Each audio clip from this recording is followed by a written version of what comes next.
In this lecture, we're going to be looking at NSTimers.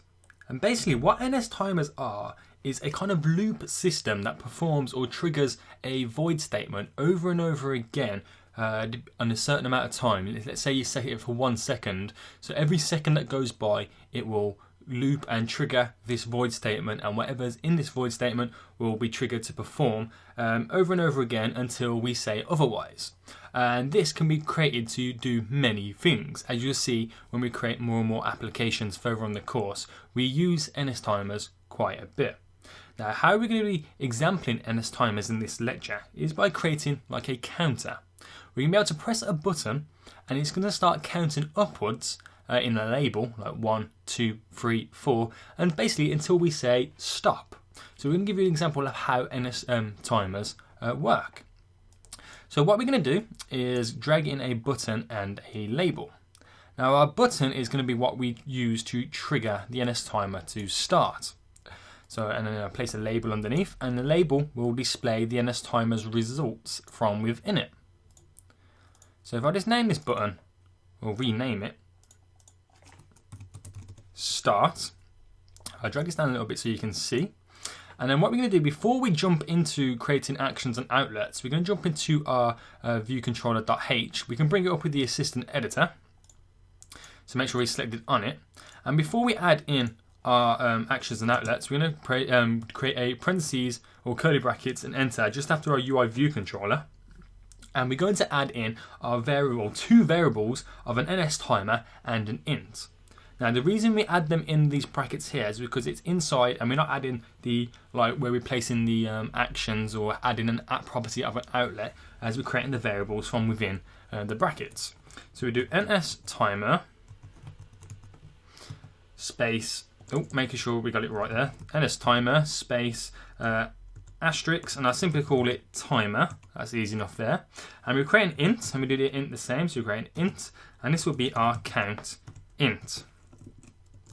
So the NSTimer will be triggering and repeating itself over and over again, and the int, or the count int that we've called it, will be displayed in our label. So every time we go 1 second, our int will count up to 1, 2, 3, and will display the results of our int within our label so we can give our users some visual confirmation. Okay, so then we're going to create an outlet for our label, which I simply call label. And then we create the action for our button, which I simply name it start count. There we go, nice and easy, making sure that's on action and connect that up. Okay, so we close our assistant editor down and we're going to jump straight into our viewcontroller.m. And you can see here we got our button. We're just going to space it out. There we go, so we can see what we're typing. And we're going to start by, as soon as we trigger our button, it's going to set our int to 0. So by setting our int at 0, we can then start counting up from it. So our count int is then going to equal just 0. Nice and easy there. And then what we're going to do is we're going to get all the results, or the result from the int, and display that into our label. So as soon as we press equal our int to 0, then we're going to display that in the label. So we do self.label.text, there we go, space equals space, and we can't just simply do like we've done before, like count int.text just to equal that. We can't do that because we have to create an NS string to place the int within it. So we do bracket NS string space string with format, and we do the @ symbol and 2 quotation marks, and after that we're going to do a comma space count int and that a bracket and a semicolon. Now because we placed a comma and a count int after our string, we can then link up or create the shortcode to equal that string or the count int within the string. So we do the %sign and the letter I, which is kind of like a shortcode to place ints within our string. So when we display the text, it's not going to display %sign and the letter I, it's actually going to display the int here. Now if we did a comma and added a second one in, well then how we add another one in, we do space %sign I, and it will display the second one within our string. So that's how we would add 2 in. We're only working with 1, so that's all we need to do there. And then what we're going to do is simply trigger our timer. So we do timer is what we called our NSTimer equals a bracket NSTimer. So schedule time with interval. We need the one with the target, select that and user info. There we go. And in the schedule timer interval highlighted section here, we want it to repeat every 1 second as we create an accounting timer. So we do 1.0, which equals to 1 second. If you want half a second, you'll do 0.5. In the target, we're going to simply have self. In the selector, we're going to do @selector, and then we're going to come back to that section in just a moment. User info, we're going to have nil, and repeats, we're going to have yes, as we want it to repeat over and over again. So we come back to that in just a second, that highlighted section. We need to create a void statement. So we do dash bracket void, bracket there, and I simply name this count timer, and create our parentheses there. And what's going to happen is within our selector here, if we name it our count timer, every second it's going to trigger this void statement.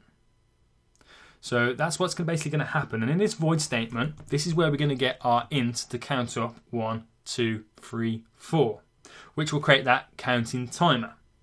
So we do count space, and it's going to plus equals 1. So every time this NSTimer repeats itself, it's going to trigger our void statement, then get our count int to plus equals 1. So let's say it starts at 0, like it's going to. We're going to trigger it. It's going to keep repeating itself, and every time it gets that void statement, it's going to plus, then equals 1. So as it starts at 0, plus equals 1 will be 1. Now our count int is at the number 1. And then when it repeats itself again, it's going to go plus equals 1 again. Now, as it was already at 1, it's going to add 1 to it, so it will go 2, 3, 4, all the way up every second. And then we want to make sure that it's displaying this in our label. So we're going to repeat what we did before, self.label.text, space equals, space, bracket NSString, space, string with format, @ 2 quotation marks, comma, our count int at the end, and then we're bracketing it semicolon, and making sure we got the short code for our percentage sign and the letter I. So if we go to build and run and quickly test this out. Now as it's loaded up, we got our button here and our label. As soon as we press start, it's going to set our int to 0 and display that within our label, and then it's going to trigger our NSTimer. And the NSTimer is going to repeat every second, and it will start counting up 1 within our label. So if we do it, equals 0. Now every second is going to keep climbing as we set it to add 1 every second, and that repeats itself over and over again until we say so. Now at the moment we can't tell it to stop. We can't cancel the timer from repeating. So what we need to do is then add in a second button. So I'm going to simply find our button now, and this button will be simply our stop button. So if I drag it over and I'll rename this stop, bring up our assistant editor, and I'm going to drag and drop this in as a new button and call this our stop button, or stop count. That will be easy enough. Stop count, change that to an action, connect it up, close our assistant editor, jump back into our viewcontroller.m, and then within our stop count here, which is just placed it above our void statement, what we need to do is bracket, get our timer, which is our NSTimer that's repeating itself, and then we need to stop it. So we need to invalidate it. By doing that, it then just completely cancels out its repeating motion that it's doing. So if we go to build and run and test this out once more. So we press our start, it starts counting up, and whenever we want, we can press our stop button, and it stops validating our NSTimer to repeat itself, and it's finishing on its last count. And then we can restart it by pressing start, which puts it back to 0, and it starts counting up again, 2, 3, 4, 5, and any time we can stop it, and it stops on the number it last counted to. So this is a great example of how we can use NSTimers within our applications to perform actions. We can get stuff to repeat over and over again, or we can just get actions to simply trigger at a later date.